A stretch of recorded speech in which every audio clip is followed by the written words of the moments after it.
This is the part of the video series about quasi experiments. So in this part of the video series, I'm going to talk about quasi experiments without pre-tests. So these are post-test only designs. Let's see how these look like. So the most basic design here is if you have a treatment group and a single control group, and you are measuring the outcome measure in both of these groups after the treatment, after the intervention. So the main threat that you are going to be afraid here is the selection bias. So what could happen is that the two groups are different from each other to begin with. Even before intervention, they were different in the outcome, or they are different in some other variable that is closely related to the outcome, which would lead to the difference in the two groups by the post-test.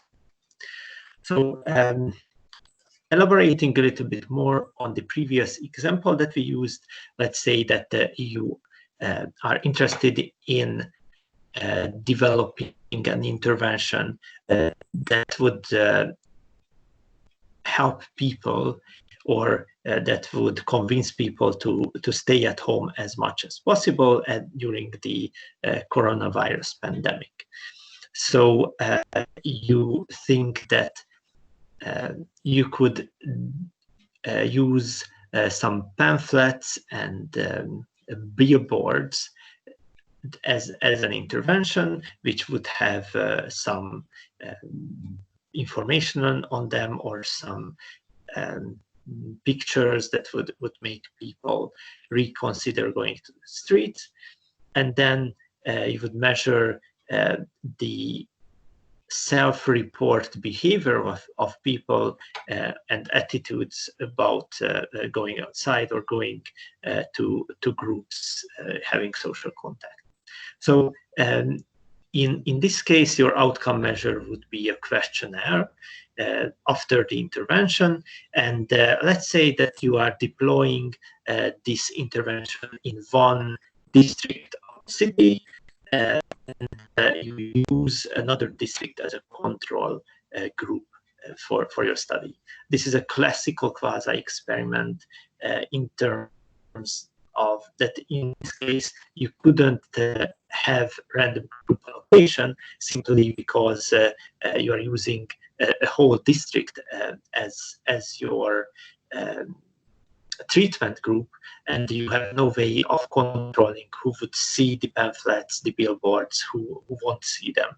So you would just use another district as a control, and you just don't have such control over the intervention to randomize people into different groups.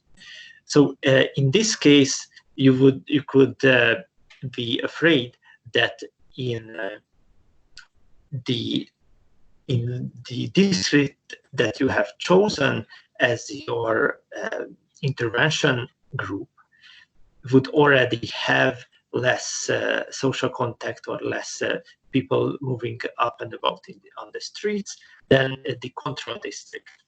And let's see how we could address this kind of bias with different kinds of design improvements. So one option that you have is to add proxy comparisons to your design. So one of the designs that you could use is an independent pretest sample.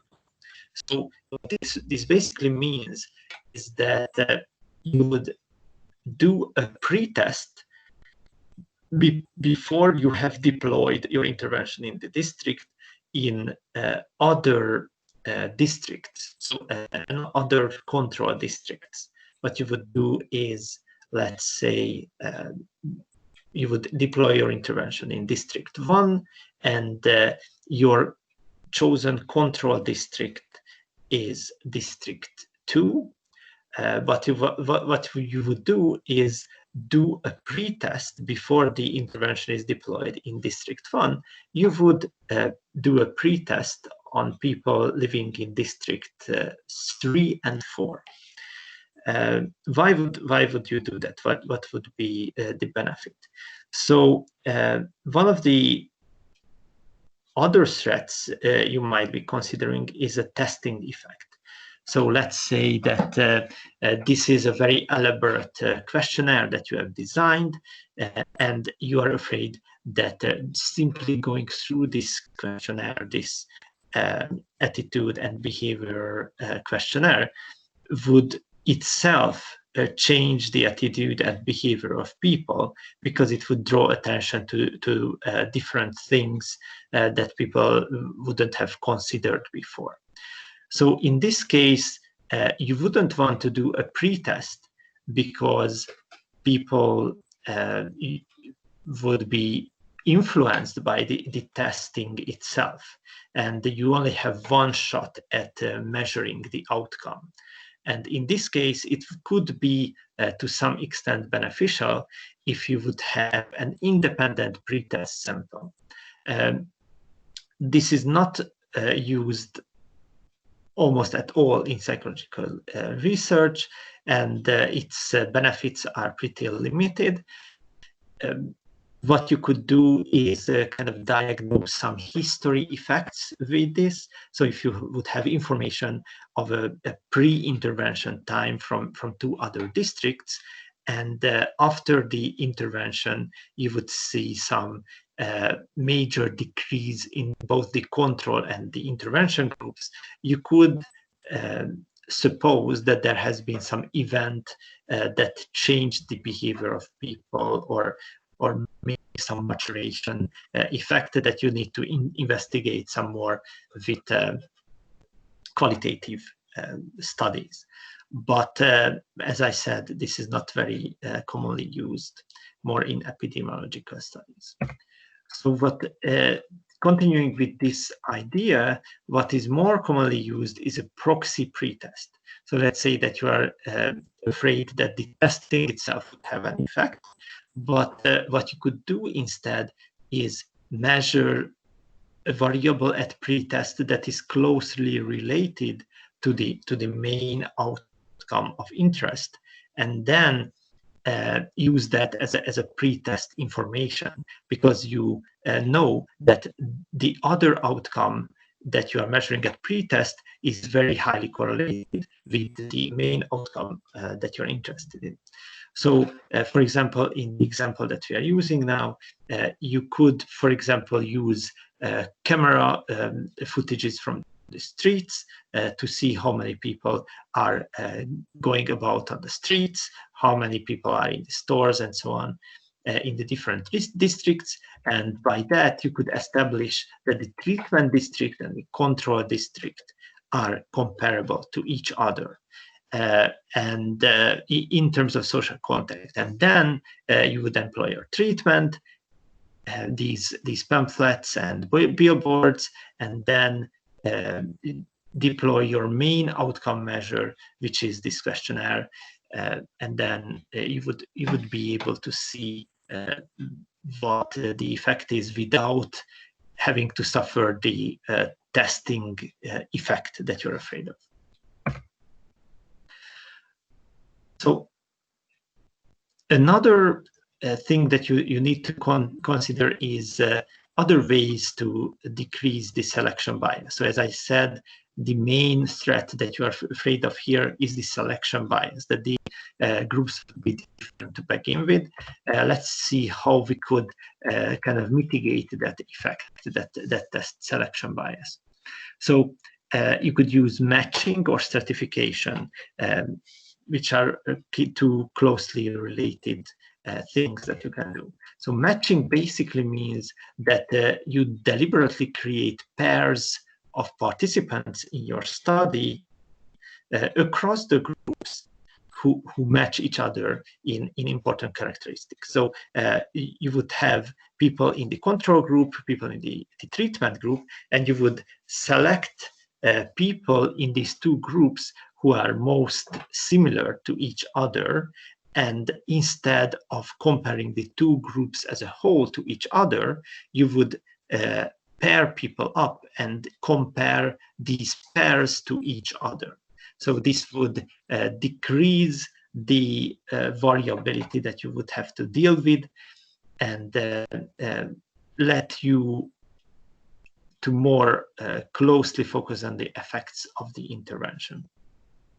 For example, twin studies are an excellent example for that. So you would have twins into the study, and one of the pair of twins would get into the treatment group, the other one would get into the control group, and you could compare them to each other, and the comparison would be more informative than if you would compare two random people to each other, because the twins are very similar to each other in many important, at least biological characteristics, but probably even psychological characteristics. So in some cases, it is not really possible or feasible to pair people up one against the other. What you could do is use stratification instead. So stratification would put some restrictions on what on the frequency and the distribution of characteristics that need to be in each group. For example, you would put a restriction that you want the two groups to be equivalent in gender distribution. So that means that you would design your study in a way that the same number of males and females would be allocated into the two groups. Or you would could use age as a stratification characteristic, or you could use multiple variables, age and gender and other characteristics, or people who are at risk to begin with. Let's say people who were